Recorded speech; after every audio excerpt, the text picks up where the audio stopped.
The lake cabin had always been our family's refuge.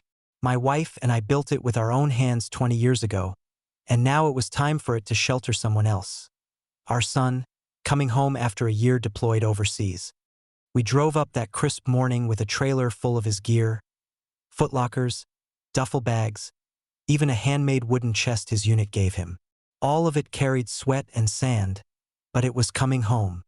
We had just started unloading when a golf cart screeched to a stop on the road. Out hopped Karen, HOA president and self-appointed dictator of the lakeside community. "What's going on here?" she snapped. "You can't just dump things out here without HOA approval." I set a footlocker down. "This is my property, Karen. We're moving our son's belongings in before he returns from deployment." She wrinkled her nose. "Military gear? It looks awful. This neighborhood has standards." My wife turned slowly, eyes like ice. "Those standards mean nothing here." 10 minutes later, as we carried the second load inside, I noticed Karen parked down by the road on her phone. I figured she was venting on Facebook. Then, 15 minutes after that, sirens. 2 sheriff's cruisers rolled up. Deputies stepped out with their hands resting on their belts, confused.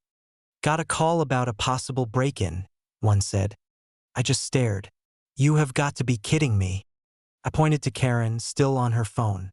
"She called you because we're moving things into our own cabin." The deputies sighed. "Mind if we see some ID?"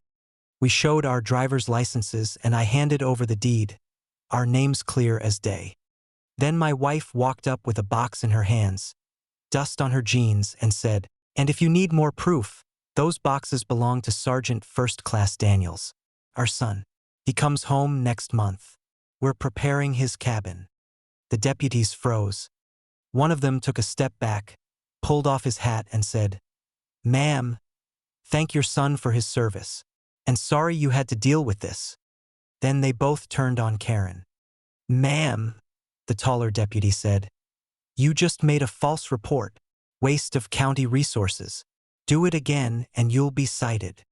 Karen stammered. But the HO, this property," he said firmly, "is not under the HOA."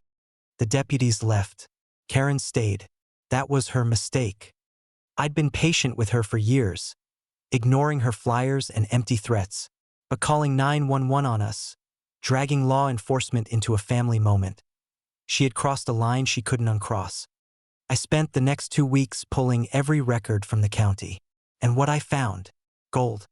The HOA had been using a right-of-way easement across a corner of my land for decades. An easement that was due for renewal this spring. I let it lapse. Then I fenced it off. Without that easement, the HOA lost access to their community center, their dock storage, and their own maintenance shed.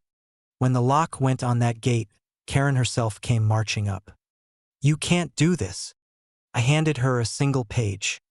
"You called the cops on my family.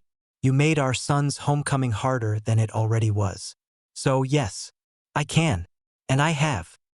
She read the notice, and the blood drained from her face. Effective immediately, all HOA traffic, services, and access across my property is revoked. Violators will be prosecuted for trespass. That lake has been quieter than it's been in 30 years. Our son comes home in a week. His cabin will be ready.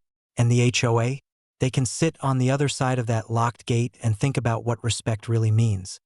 Sometimes, banning the HOA isn't revenge. It's justice.